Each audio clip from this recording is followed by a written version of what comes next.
So let's talk about what it looks like from here out, and then perhaps we get to Q3. If you're in the transportation business and you're a shipper, you've negotiated by now. Remember, we're talking the middle of May. You've negotiated your import contracts with the steamship line, so you pretty much have those set. All of us in the logistics community who provide intermodal services are just at the end of our negotiation with the railroads from the standpoint of negotiating our MCP, or mutual commitment programs, with the Union Pacific Railroad. What that means is that we will have our capacity locked and loaded. Our new prices are in effect for all of our retail customers, and we can begin shipping on our new contract year, whether it be February, March, or some of them just started the first part of April.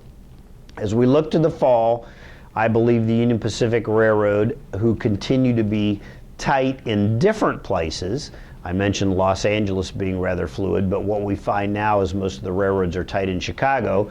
So we're in fact negotiating prices or contracts with people like the UP, the NS, and CSX for outbound Chicago, whether it go westbound to California or whether it go eastbound on the core railroads.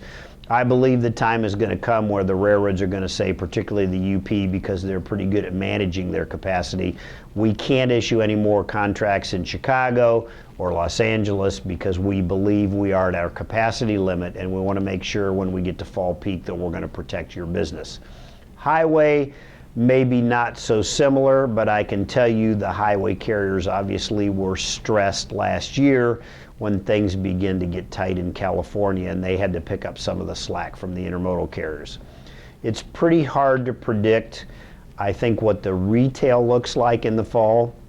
I have one of my managers continues to say people in the United States like to buy stuff, and so you can't really hold them back. So at some point this year, we're going to begin buying stuff again. It hasn't been really strong so far for the first 5 months, but we get to the Christmas season, and as you know, if you were trying to buy retail goods, that we were probably over the top from a Christmas season. FedEx and UPS were probably over the top from a Christmas season. Amazon made some particularly difficult decisions with their carriers to make sure you could get something that you ordered 2 days before Christmas, delivered the day before Christmas.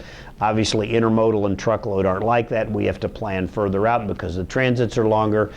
And the railroad right now is expecting a very heavy Christmas season, which tends to begin the middle of September through perhaps November. But think about Q3 ends at the end of September. We've loaded every rail box that we can possibly load. October 1st comes and we still have business to move, and all those loads are still moving for the end of the quarter. So they anticipate a pretty busy season. They've made their commitments, as I mentioned before, and I think probably within the next 2 or 3 weeks they're going to say our LA capacity is sold out. That's good for our customers who are using intermodal, because that way your loads will be protected throughout the rest of the year. I don't think there's anybody in the industry, whether it's highway or intermodal from a retail standpoint, that expects a bad fall, but it has been a slower Q1 into Q2 than we expected from last year's 2014 capacity issues.